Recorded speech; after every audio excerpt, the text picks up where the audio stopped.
네, 안녕하세요. 개미들의 잡다한 주식 이야기입니다. 금양 주주님들 반갑습니다.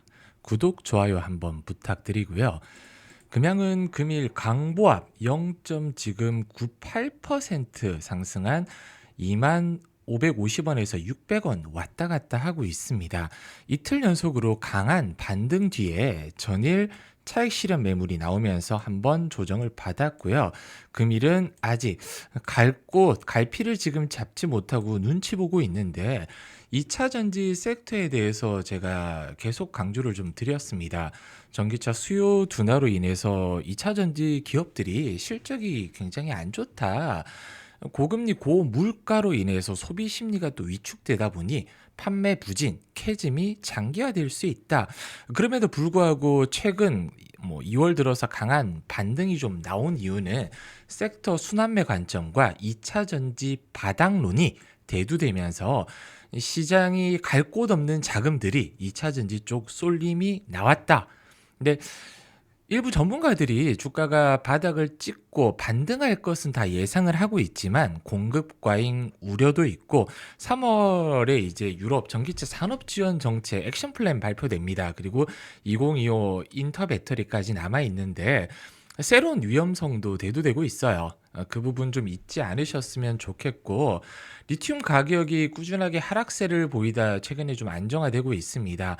긍정적인 영향도 있겠지만 아직까지 도전적인 상황에 직면해 있는 거 사실이에요. 당연히 저도 2차 전지 그러니까 K 배터리의 성장 가능성은 굉장히 주목하고 있고 이견이 없습니다. 근데 장기적이 아니라 장기적으로는 좋겠지만 단기적으로는 글로벌 경제 상황과 정책 변화 등을 주시하면서 경계를 좀 해야 된다. 이 부분 계속 강조를 좀 드렸는데 제가 전일은 영상을 좀 쉬었어요. 생각을 좀 곰곰이 해봤거든요. 제 영상에서 그래도 많은 분들이 공감을 해주시고 좋아해 주시는데 일부 악플이 좀 많이 달립니다. 근데 저는 최대한 팩트 체크를 좀 해드리는데도 불구하고 악플이 달리는 이유는 잘못된 이 지식이 아니라 잘못된 사실을 너무 뿌리 깊게 알고 계시더라고요. 그 종교처럼. 그러니까 제가 사실을 말씀드리면 속된 말로 긁힌다고 하잖아요. 짜증이 나고 화가 나는 거예요. 왜 좋은 말로 투자를 유도하고 새로운 사람이 많이 유입돼서 주가를 올릴 생각 안 하고 왜 사실을 얘기해서 화가 나게 하냐. 요런 뉘앙스인 것 같은데 제가 댓글을 보면서 한 번씩 좀 말씀을 좀 드릴게요.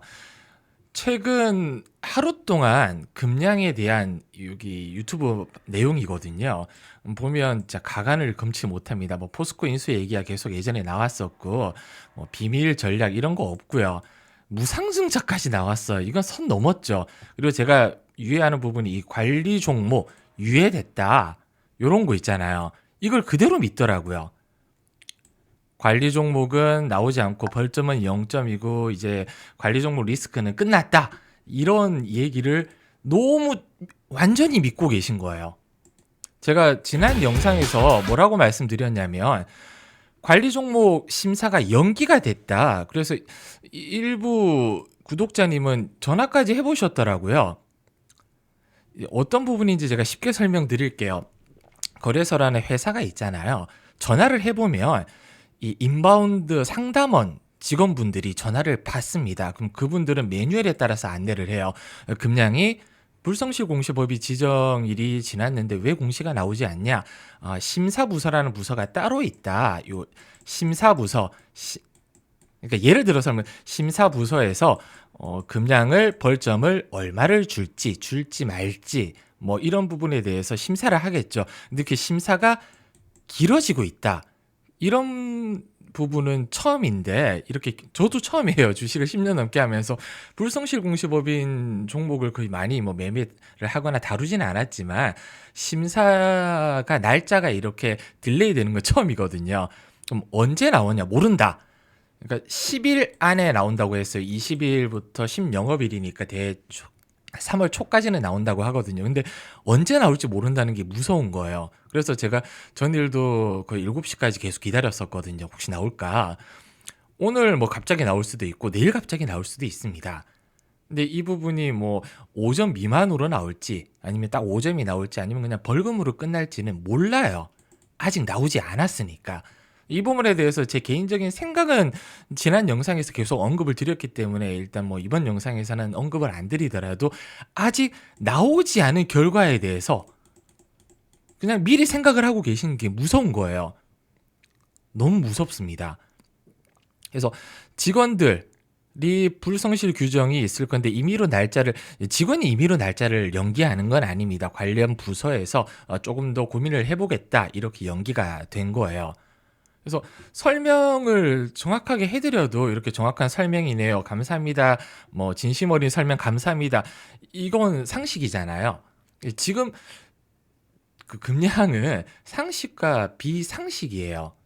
여기 보세요. 한국거래소에 전화를 했더니 언제든 공시가 나올 수 있다고 하는데 유증도 발목을 잡더니 이번도 발목을 잡는 게 아닌지 의문 그리고 우려 나올 수 있잖아요. 굉장히 상식적입니다.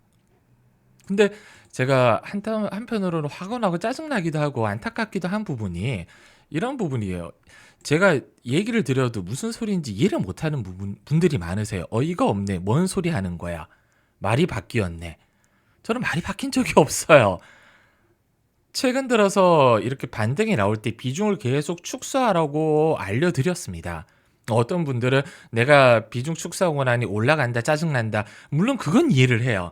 근데 3만 원, 4만 원에 사신 분들, 5만 원, 6만 원에 사신 분들이 이렇게 올라간다 해서 팔까 6만 원이 여기인데 요 정도 올라갔다가 떨어지면 안 팔아요. 기다린 시간도 있고 이제 가나 이런 생각 때문에 비중을 축소하라는 거는 굉장히 상식적인 이야기입니다. 그냥 제가 주가가 올라가서 비중 축소하세요라고 하는 게 아니라 근거를 대잖아요. 아직 불성실 공시 법인에 대해서 우려가 남아 있고 이 작은 산을 넘는다고 해도 자금 조달이 굉장히 어렵다.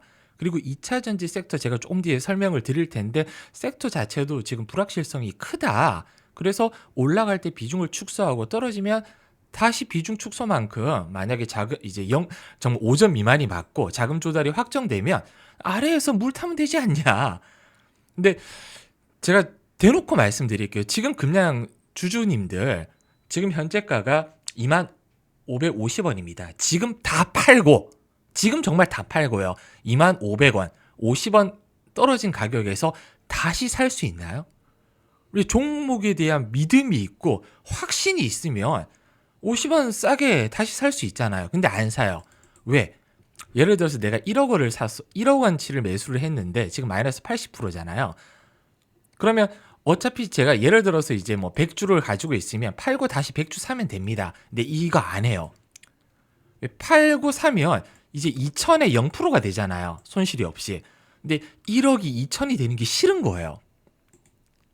확신이 있으면 다시 사면 되는데 확신이 없기 때문입니다.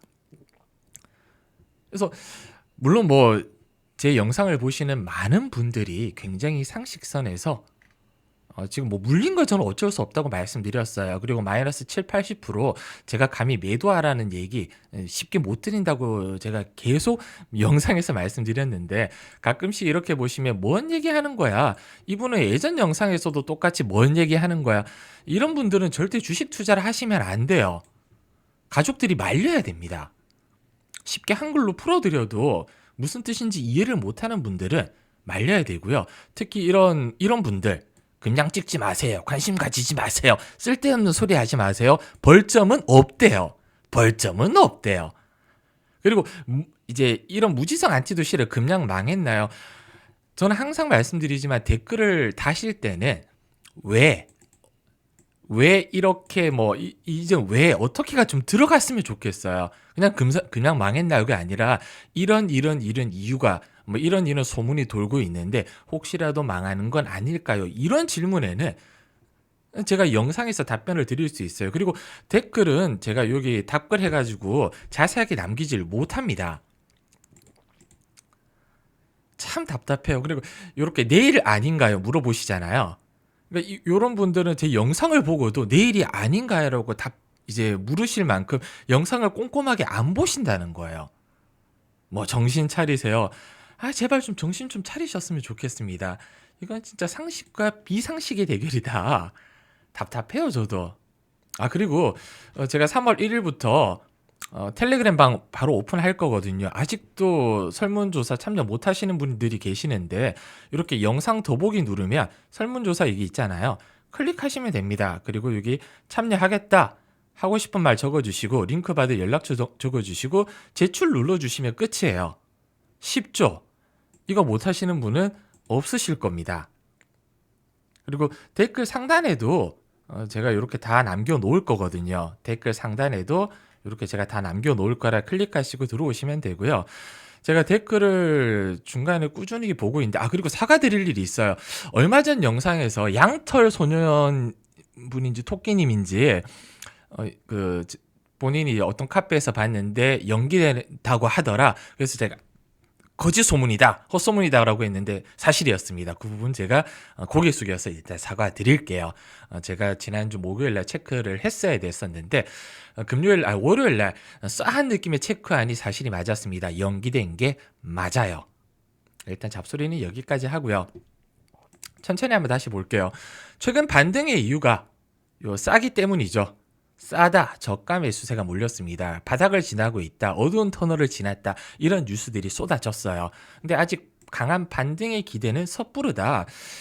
전문가들이 보통 일시적 상승세를 경계해야 된다. 과대 낙폭된 2차 전지가 기술적 반등, 데드캣 바운스일 가능성이 높다. 섹터 순환매로 최근에 10에서 한 40% 정도 급등이 나왔지만 아직 안심하기는 이르고요. 3월 유럽 액션 플랜과 인터배터리 2025 3월 첫째 주에 있죠. 이후로 세론을 경계해야 된다. 뉴스에 팔라는 얘기입니다. 그리고 정책 K판 이제 한국판 IRA에 대해서 제가 지난 영상에서도 좀 언급드렸는데 이거 정책의 골든타임이 지나면 안 돼요. 소용이 없습니다. 최대한 빨리 지금 지원을 해줘야 된다. 왜 지난해 국내 배터리 3사 빅3 영업이익과 매출이 어마어마하게 꺾었습니다. 그리고 글로벌 전기차용 배터리 시장 점유율도 지금 굉장히 뺏기고 있어요. 중국과 일본에. 한때는 2022년, 2023년에 신성장 동력 으로 2차 전지가 어마어마하게 각광을 받았었죠. 유튜브나 뉴스 보면 전부 다 2차 전지 싸다 사라고는 한 적은 없지만 싸다고 했다, 이런 내용이 굉장히 많았습니다. 근데 어두운 그림자가 아직 가시지 않았어요. 왜? 캐즘 탓으로만 치부하기에는 지금 경쟁력도 떨어지고 있고요. 캐즘이 끝나도 규모의 경제에 따른 호황이 다시 찾아오기 어렵다는 비관론이 대두되고 있습니다. 세계를 호령하던 K배터리 한파, 업황 부진과 실적 악화 때문이죠. 올해 분위기 반전이 쉽지 않아 보입니다. 원달러 환율이라든지 원자재 비용 부담이라든지 이런 부분 때문에 특히 트럼프 2기 행정부 반친환경 정책의 속도를 내면서 보조금 축소 우려까지 남아있잖아요. 그리고 후발주자 중심으로 한계 기업들은 M&A 등 구조조정이 가파르게 진행될 가능성도 있습니다. 특히 양극화, 내재화의 속도를 좀 내고 있기 때문에 특히 금양 같은 경우도 SM랩, 양극화 이제 수직 계열화를 하려고 하는데 SM랩도 가치가 어마어마하게 떨어졌어요. 이 부분 제가 다음 시간에 좀 설명을 좀 드리려고 하는데 저도 영상을 찍으면서 자괴감이 드는 이유가 조회수가 어그로에 끌린다는 건 이해는 해요. 근데 제 영상의 좋아요보다 오히려 이런 1대8 무상증자 좋아요가 더 많이 나옵니다. 저도 이번 영상에서 좋아요가 500이 넘지 않으면 내일 영상에서는 제대로 판타지를 한번 보여드리려고요. 제가 어그로 안 끈다고 약속을 드렸지만 그 약속 한 번은 좀 어겨야 될 것 같습니다. 제가 내일 영상에서 판타지가 뭔지 한번 제대로 좀 보여드릴게요. 어그로가 뭔지 꼭 좀 현실을 좀 직시를 하셨으면 좋겠습니다. 긴 시간 영상 시청해 주셔서 너무 감사드리고요. 끝으로 차트 분석 한 번만 조금 더 할게요. 주봉을 한번 좀 볼 텐데 지금 2주 연속으로 이렇게 반등의 기미가 좀 보이고 있습니다. 거래량 같은 경우는 12월 이때 사우디치 시시랩 때 주봉과 거의 비슷한 그 이상으로 지금 나오고 있잖아요. 이틀 연속 1000만 그리고 전일 누를 때도 5,600만 정도 거래량이 쏟아지면서 굉장히 좀 바닥권에서 거래량이 쏟아지면 제가 뭐라고 했죠? 추세를 돌파하고 아래권에서 강한 반등세를 보일 수 있는 요건은 갖췄지만 불확실성 때문에 튀어 오르기는 쉽지 않을 것 같다. 그래서 제가 비중 축소를 계속 부러지졌다. 여기까지만 일단 설명드리고요. 다음 영상에서 조금 더 자세하게 다뤄드리도록 하겠습니다. 구독, 좋아요 잊지 마시고 좋아요 이번에 꼭 500을 돌파하기를 기대해 보겠습니다. 감사합니다.